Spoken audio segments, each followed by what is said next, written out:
ओम शांति। आज 7 अप्रैल 2022 दिन गुरुवार की साकार मुरली। आइए अब सुनते हैं मीठे बाप दादा के मधुर महावाक्यों को। मीठे बच्चे, इस कलयुग में सब रावण की जंजीरों में बंधे हुए जीवन बंध हैं। उन्हें जीवन मुक्त बनाना है। प्रश्न: कौन सा वर्षा आप ब्राह्मणों के साथ साथ सभी मनुष्य आत्माओं को भी मिलता है? उत्तर: जीवन मुक्त बनने का वर्षा सभी को मिलता है।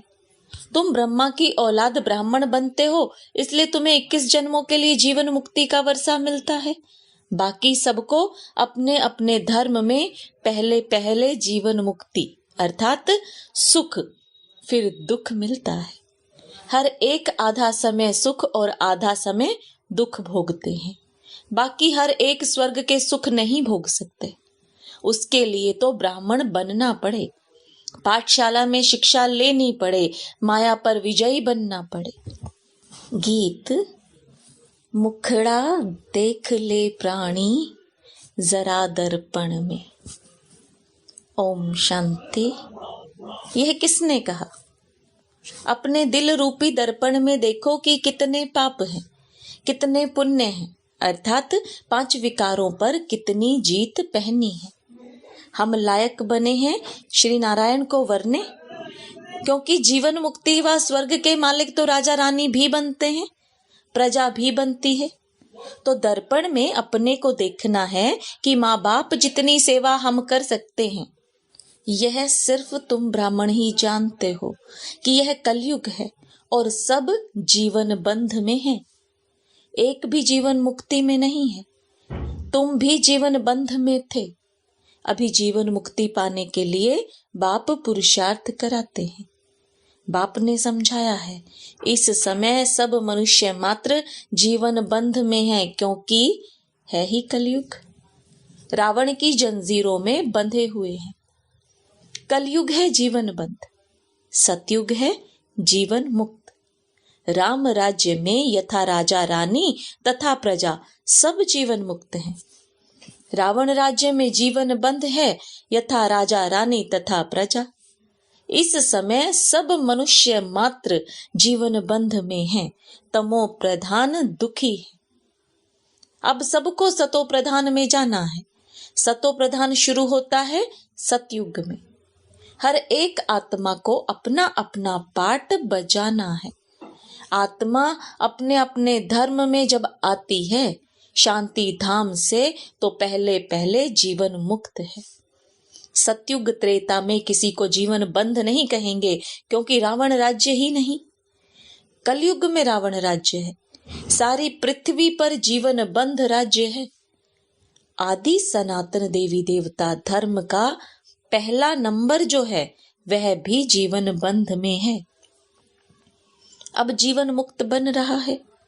जीवन मुक्ति का अर्थ यह नहीं कि सभी सतयुग त्रेता में आ जाएंगे, नहीं। रावण के दुख से छुड़ाना, उसको ही जीवन मुक्ति कहा जाता है। मनुष्य को मुक्ति व जीवन मुक्ति दे नहीं सकते। मुक्ति अर्थात निर्वाण धाम में सबको बाप ही ले जाते हैं। पहले सब मुक्ति में जाएंगे, फिर जीवन मुक्ति में नंबरवार धर्म अनुसार आएंगे। ऐसे नहीं कि सतयुग में नहीं आते तो जीवन मुक्त नहीं कहला सकते। पहले पहले जो भी आते हैं अपने धर्म में, वो जीवन मुक्ति में है। आत्मा को पहले सतो प्रधान बनना है, फिर सतो रजो तमो में आना है। हर चीज नई से पुरानी होती है, पुरानी से फिर नई बनती है। इस समय साधु संत आदि सब जीवन बंध में हैं। है ही कलयुग। जब तक बाप ना आए उनको बाबा कहा जाता है। फिर महाकाल कहो या कोई भी नाम रखो, असल नाम है शिव बाबा। बाबा बाबा कहते ही रहते हैं। गॉड फादर परम पिता परमात्मा कहते हैं।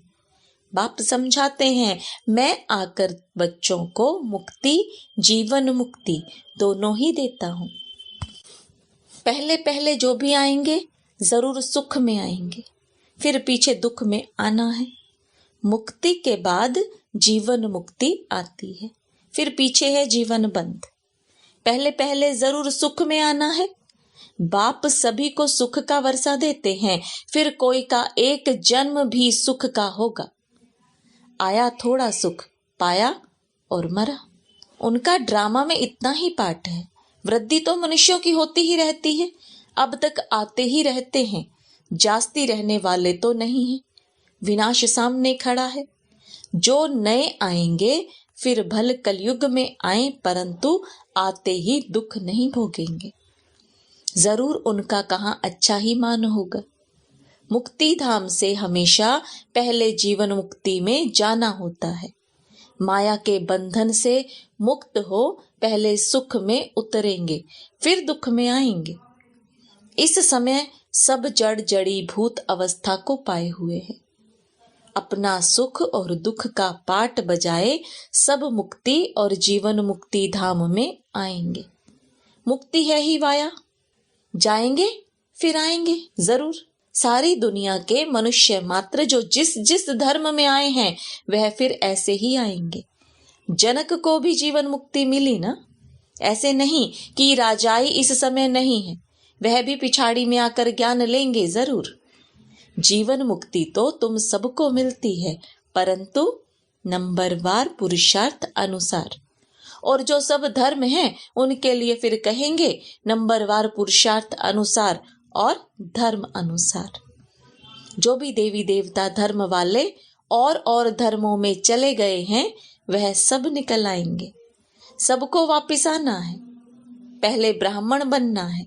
यूं ब्रह्मा की औलाद तो सब हैं, परंतु ब्राह्मण सब नहीं बनेंगे। जो ब्राह्मण बनते हैं उन्हीं के लिए 21 जन्म जीवन मुक्त कहा जाता है। राजगद्दी पर बैठते हैं तो राजयोग सीखना पड़े। यह पाठशाला है, पाठशाला में शिक्षा लेनी पड़े। कायदे भी बहुत है। एक बार लक्ष्य मिल गया फिर विलायत में भी रहकर पढ़ सकते हैं।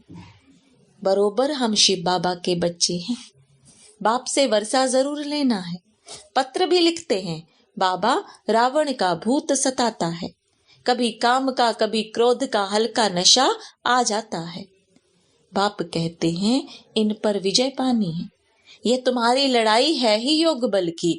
तुम याद करेंगे माया तुम्हारा बुद्धि योग तोड़ देगी।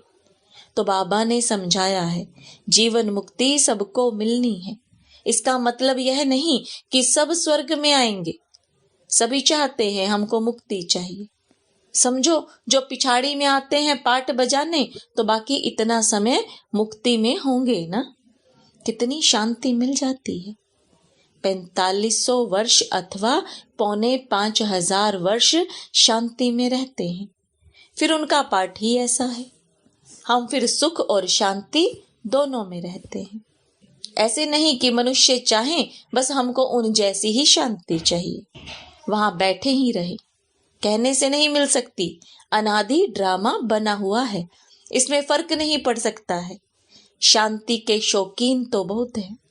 तुम्हारे सुख से भी उन्हों को शांति ज्यादा मिलती है। तुमको फिर सुख और शांति दोनों मिलते हैं।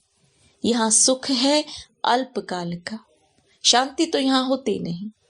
दुख धाम है ना। बाकी जंगल में जाकर बैठ जाना वह कोई शांति थोड़े ही है। अगर वहां शांति है फिर तो वहां ही बैठे रहें।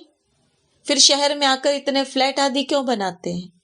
वहां सतयुग में तो शांति ही शांति है। भल पिछाड़ी में जो आते हैं वह समझते हैं यहाँ अशांति ही अशांति है। उन्हों को तो शांति है, दूसरों को अशांति में समझते हैं। यह बातें बड़ी समझने की हैं। जीवन मुक्ति मिलती सबको है। 21 जन्म तुम राज्य करते हो तो दूसरे देरी से आते हैं, वह ऊपर शांति में रहते हैं।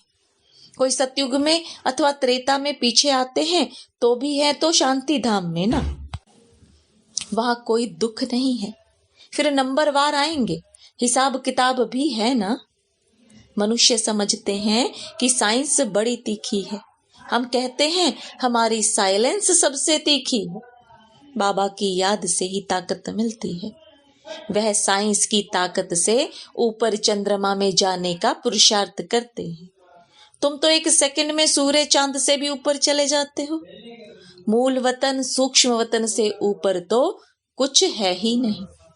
सूर्य चांद से मूल वतन सूक्ष्म वतन बहुत दूर है, किसी को मालूम नहीं पड़ सकता। यह है सब डिटेल की बातें। सूर्यवंशी राजा रानी बनने की तकदीर नहीं है तो कुछ समझ नहीं सकते हैं, न किसी को समझा सकते हैं। कोई ऐसे कह ना सके कि मुक्ति जीवन मुक्ति का ज्ञान मेरे में है। जनक का मिसाल, सभी को जेल में डाल दिया। इस समय रावण ने सबको जेल में डाल दिया है। राम आकर सबको छुड़ाते हैं। बाप द्वारा तुम निमित्त बने हो सबको रावण के चंबे से छुड़ाकर जीवन मुक्त बनाने के लिए। तुम्हारा नाम बाला है, शिव शक्ति सेना। तुम्हारा नाम इस ड्रामा में पिछाड़ी को बहुत ऊंचा होना है। जब से बाप आया है तो माताओं का मर्तबा दुनिया में भी बहुत ऊंचा हुआ है। पहले विलायत में माताओं का मर्तबा बहुत था। वहां बच्ची पैदा होती तो बहुत खुशी मनाते हैं।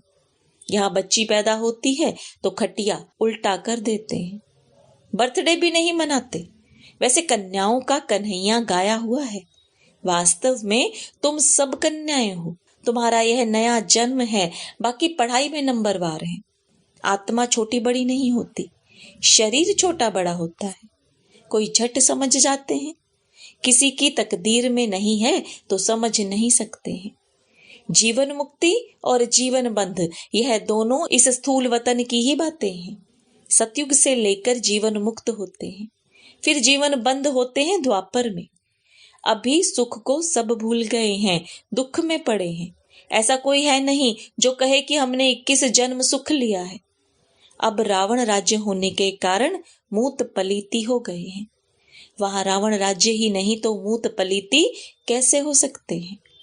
गाया भी जाता है, योग बल भोग बल। वहां योग बल से बच्चे पैदा होते हैं। तुम रस्म को जानते हो, दूसरों की तो बात ही नहीं। अमेरिकन आदि की रस्म रिवाज वह जाने, हम अपनी रस्म रिवाज को जान गए हैं। हम सतयुग के रहने वाले हैं। वहां हमारी रस्म रिवाज भी नहीं होगी, उस पर चलेंगे जैसे कल्प पहले तुम चले थे। जो हुआ होगा वही अब होगा। बच्चे ध्यान में जाकर रस्म रिवाज देख कर आते हैं, परंतु फिर भी ऊंच पद पाने का पुरुषार्थ करना है। जिन्होंने वहां की रस्म रिवाज बताई वह सब अभी है नहीं, तो इनसे कुछ फायदा तो होता ही नहीं। तो सारा मदार है पढ़ाई पर। योग और ज्ञान, योग अर्थात बाप को याद करना, ज्ञान अर्थात चक्र फिराना। यह तो सहज है। बाप कहते हैं मेरे पास आना है इसलिए मुझे याद करो। मनुष्य को मरने समय कहा जाता है राम राम कहो, कुछ अर्थ भी समझते नहीं। श्री कृष्ण कहने से भी वहां पहुंच तो नहीं जाते। ले जाने वाला फिर भी बाप है। विकर्म विनाश होने बिगर तुम वापिस कैसे जाएंगे। अभी सबकी कयामत का समय है, फिर अपने अपने समय पर आएंगे। यह पॉइंट धारण करनी है, नोट करनी है। तुमको माता पिता को फॉलो करना चाहिए। मम्मा कभी किसी को तंग नहीं करती थी। कईयों की बहुत रिपोर्ट आती है, मैनर्स नहीं है। परम पिता परमात्मा पढ़ाते हैं। कितना दिमाग चाहिए। अच्छी चलन वाले पर सभी का प्यार रहेगा। कोई तो बड़ा तंग करते हैं, अपने आप को ही चमाट मारते हैं, तो पद भ्रष्ट हो जाएगा। गाया भी जाता है हिंदू लोगों ने अपने आप को चमाट मारी है। ईश्वर जो राज्य भाग्य देता है उनको सर्वव्यापी कह दिया है। यह अपने को चमाट मारी है, तब यह हाल हुआ है। शास्त्रों में दिखाया है कि भगवान कहते हैं कि मैं सर्वव्यापी हूं, परंतु भगवान खुद कहते हैं मैं कोई तुम्हारे जैसा थोड़े ही हूं जो अपने को चमाट मारूंगा। क्या मैं कुत्ते बिल्ली में हूं? बाप कहते हैं तुमने मेरी ग्लानि की है। यह भी ड्रामा, फिर भी ऐसे ही होगा। अच्छा, मीठे मीठे सिकिलदे बच्चों प्रति माता पिता बाप दादा का याद प्यार और गुड मॉर्निंग। रूहानी बाप की रूहानी बच्चों को नमस्ते। रूहानी बच्चों की रूहानी बाप दादा को याद प्यार गुड मॉर्निंग और नमस्ते। धारणा के लिए मुख्य सार। कोई भी उल्टी चलन नहीं चलनी है, अच्छे गुण धारण करने हैं, माता पिता को फॉलो करना है। योग बल से काम क्रोध के हल्के नशे को भी समाप्त करना है। निमित्त बन सबको रावण की जंजीरों से छुड़ाने की सेवा करनी है। वरदान। क्या, क्यों, ऐसे और वैसे के सभी प्रश्नों से पार रहने वाले सदा प्रसन्न चित्त भव। जो प्रसन्न चित्त आत्माएं हैं वे स्व के संबंध में व सर्व के संबंध में, प्रकृति के संबंध में, किसी भी समय किसी भी बात में संकल्प मात्र भी क्वेश्चन नहीं उठाएंगी। यह ऐसा क्यों व यह क्या हो रहा है, ऐसा भी होता है क्या? प्रसन्न चित्त आत्मा के संकल्प में हर कर्म को करते, देखते, सुनते, सोचते यही रहता है कि जो हो रहा है वह मेरे लिए अच्छा है और सदा अच्छा ही होना है। वे कभी क्या, क्यों, ऐसा वैसा इन प्रश्नों की उलझन में नहीं जाते। स्लोगन। स्वयं को मेहमान समझकर हर कर्म करो तो महान और महिमा योग्य बन जाएंगे। ओम शांति।